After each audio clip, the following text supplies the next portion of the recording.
재미있는 아나토미, 아나토리. 네, 오늘은 이제 고락 중에서도 척추에 대해서 알아보도록 하겠습니다. 척추는 서비컬 벌테브라 목뼈 7개, 소라식 벌테브라 등뼈 12개, 룸바 벌테브라 허리뼈 5개로 구성되어 있습니다. 그리고 세이크룸 엉치뼈와 코식스 꼬리뼈까지 있습니다. 이렇게 길게 기둥을 이루고 있고요. 옆에서 보시면은 전체적으로 뒤로 굽어 있습니다. 하지만은 목과 허리 부분은 앞쪽으로 이렇게 굽어 있습니다. 기본적인 척추의 형태는 소라식 벌테브라의 형태를 얘기를 하고요. 몸통이 있습니다. 바디, 그리고 뿌리인 페디클, 앞쪽에 고리판인 라미나가 있습니다. 좌우로 트랜스버스 프로세스가 가로돌기가 있고요. 뒤로 가시, 스파인이죠. 스피노스 프로세스가 있습니다. 아티큘러 프로세스가 위아래로 있습니다. 라미나 같은 경우에 우리가 치과에 가면은 라미네이트를 한다고 하죠. 새로 판을 덮어 씌우는 겁니다. 그래서 이 척추를 보호하는 판이다라고 해서 라미나가 되겠습니다. 옆에서 보시면은 슈페리얼, 인페리얼, 아티큘러 프로세스 사이에 이렇게 구멍이 생깁니다. 이것을 인터버테브라 포라멘이라고 합니다. 벌테브라 사이에 구멍이 생기는 거죠. 그리고 아래 위에 아티큘러 프로세스가 서로 연결이 됩니다. 조금 전까지 기본적인 형태의 척추를 보았는데요. 목뼈 중에서도 가장 첫 번째 목뼈인 아틀라스는 형태가 조금 다릅니다. 척추에 바디가 없고요. 그리고 스피노스 프로세스도 크게 보이지 않습니다. 반면에 머리뼈, 스컬을 받치기 위한 큰 이런 오목이 있습니다. 그것을 우리가 아티큘러 서페이스, 아티큘러 파셋이라는 것이 있습니다. 그래서 고개를 끄덕거리는 작용을 하는데요. 이 첫 번째 뼈를 아트라스라고 부릅니다. 그러면 이게 왜 아트라스가 되었냐? 올림푸스 신족들이 거인족과 전쟁을 벌이는 것을 티타노마키아라고 합니다. 거인족을 티탄족이라고 하죠. 그래서 우리가 타이타니코라는 것은 아주 큰 배라는 의미를 얘기합니다. 이 전쟁에서 누가 이겼을까요? 예, 올림푸스 신족들이 당연히 이겼습니다. 전쟁에서 졌는 거인족들, 그 중에서도 아틀라스는 이런 형벌을 받게 됩니다. 바로 지구를 떠받치는 형벌을 받는 거예요. 지구를 떠받치는 이 아틀라스의 모습이 마치 우리 머리를 떠받치고 있는 첫 번째 목뼈와 비슷하다고 해서 우리 첫 번째 목뼈를 아틀라스라고 부르게 되었습니다. 아틀라스는 결국 나중에 돌이 되어서 산맥이 됩니다. 그것을 우리가 아틀란티스 산맥이라고 하고요. 그 바다가 바로 대서양 아틀란틱 오션입니다. 그리고 미국에 애틀란타라는 도시도 있죠. 들어본 적 있는지 모르겠지만은 보아의 노래도 또 있죠. 아틀란티스 소녀. 기억나나요? 갑니다.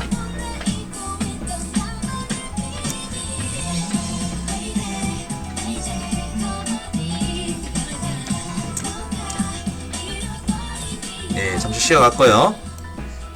자, 그 다음에 우리가 먹는 초코바로 아틀라스도 있고, 그리고 지도도 아틀라스라고 부릅니다. 그래서 세계 지도를 이렇게 아틀라스라고 얘기를 하고 있습니다. 그리고 인체의 지도인 해부학의 그림책 역시 아틀라스라는 용어를 쓰고 있습니다. 자, 두 번째 척추뼈를 에식스라고 부릅니다. 두 번째 척추뼈 에식스는 이제 첫 번째 아틀라스의 바디가 없기 때문에 그 바디를 대신해 주는 여기 댄스, 치아 돌기가 특징입니다. 이 치아 돌기 이름을 보시면은 이빨같이 튀어나온 것 같나요? 예, 그래서 댄스입니다. 치과에 가면은 덴탈 클리닉, 치과 의사를 덴티스트라고 얘기하죠. 그래서 그 의미가 이렇게 생각하시면 되겠습니다.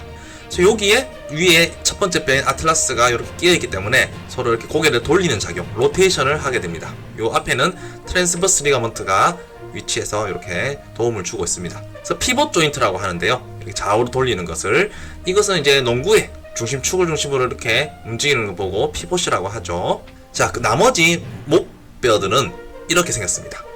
바디가 있고요. 트랜스버스 프로세스에 트랜스버스 포라멘이 있고요. 스피노스 프로세스가 이렇게 끝이 양쪽으로 갈려져 있는 바이피드 형태를 하고 있습니다.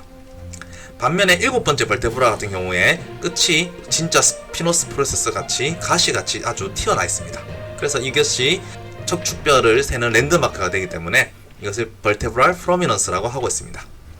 그리고 이 트랜스버스 포라멘으로는 벌테브라 아트리라는 동맥이 지나갑니다. 이 동맥이 이렇게 목으로 올라가서 뇌까지 가요. 가끔 우리가 흥분하거나 뭔가 스트레스를 받으면 이렇게 뒷목을 잡죠. 이것은 이 동맥이 이렇게 좁아져서 순간적으로 혈류가 머리로 적게 가기 때문에 우리가 목이 뻐근해지면서 머리가 띵해집니다. 그래서 스트레스를 안 받도록 조심을 해야겠습니다. 척추뼈라고 하면은 저는 이제 이 유명한 그림이 생각납니다. 프리다 칼로라고 한 번씩 이 그림 본 적 있죠? 이 유명한 그 멕시코 화가인데요. 어릴 적부터 소아마비도 겪었고, 그 다음에 교통사고로 이렇게 온몸에 뼈가 부러져서 수술을 받게 돼. 본인의 모습을 이렇게 그렸습니다. 결혼한 후에는 페미니스트로서 임신과 출산에 대한 고찰도 또 많이 하였고요. 또한 힘든 결혼 생활을 통해 가지고 본인에 대해서 자아상을 또 많이 그렸거든요. 관심 있으신 분들은 칼로의 일화를 한번 살펴보시면서 공부해보시면 재밌을 것 같습니다. 자, 소라식 벌테브라는 앞에서 다 얘기를 했었는데요. 특징은 이제 갈비뼈가 붙습니다. 그래서 갈비뼈가 붙기 위한 이런 파셋이 있습니다. 갈비뼈가 붙는 지점이 옆에서 보면은 몸통에 한번 붙고 트랜스버스 프로세스에 한 번 더 붙어서 이렇게 갈비뼈가 연결되어 있는 모습을 확인할 수 있어요. 자, 이런 뼈의 형태를 우리 음식에서 본 적 없나요? 감자탕이라는 걸 먹을 때 볼 수 있죠. 여기서 감자라는 것은 우리가 생각하는 이 감자가 아닙니다. 돼지의 등뼈를 똑같이 사람의 등뼈랑 똑같이 부르기 뭐하죠? 그래서 감자뼈라고 부릅니다. 그래서 이 감자탕에는 감자가 들어가지 않아도 돼요. 그 다음에 룸바 벌테브라는 이제 몸통이 커진 게 보이고요. 포라면의 크기는 그래도 소라식 벌테브라보다는 커져 있습니다.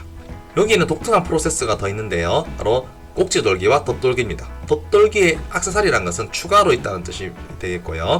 꼭지는 저 꼭지처럼 볼록 튀어나왔다는 겁니다. 그래서 만밀알리 프로세스라는데요. 만밀알리가 왜 유방이냐? 우리가 뭐 쉽게 엄마 맘마라고 하기도 하는데 우리가 많이 들어본 거로는 아마존이 있습니다. 이 아마존 부족은 여성들만 살기 때문에 스스로를 보호하기 위해서 활을 쏴야 돼요. 그렇기 때문에 활을 쏘기 위해서 한쪽 가슴을 잘랐습니다. 무섭죠? 그래서 A라는 거는 없다. 마조라는 거는 가슴이에요. 그래서 한쪽 가슴이 없는 부족이다 해서 아마존 부족이라고 합니다. 근데 이 부족이 이제 신화 속에만 있는 줄 알았는데 유럽 열강들이 남미를 이제 이렇게 침탈하려고 갔는데 그때 아마존 강에서 이 여성 부족들이 나온 거예요. 그래서 이 강을 아마존 강이라 부르게 되었습니다.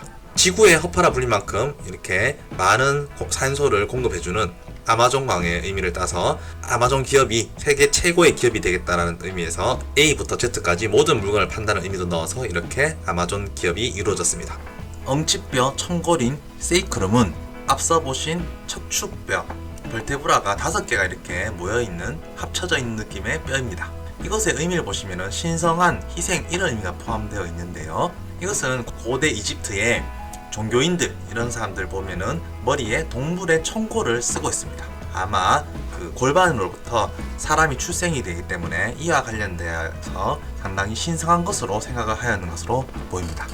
5개의 뼈가 합쳐져 있기 때문에 척추뼈의 흔적이 남아 있습니다. 척추뼈의 스피노스 프로세스, 트랜스버스 프로세스, 그 다음에 아티큘러 프로세스의 흔적으로 메디알 크레스트, 인터미디에이트, 라테랄, 세이크랄 크레스트와 같이 이 프로세스들이 합쳐져서 크레스트, 능선을 형성하는 것을 볼 수 있습니다. 마지막으로 꼬리뼈, 코식스는 4개의 뼈가 이렇게 합쳐져 있는데요. 형태가 사람마다 다양할 수 있습니다. 알고 나면 쉬워지는 해부학 이야기, 책도 많은 구매를 부탁드리고 유튜브 구독, 좋아요, 댓글 부탁드립니다. 다음에 봅시다. 안녕.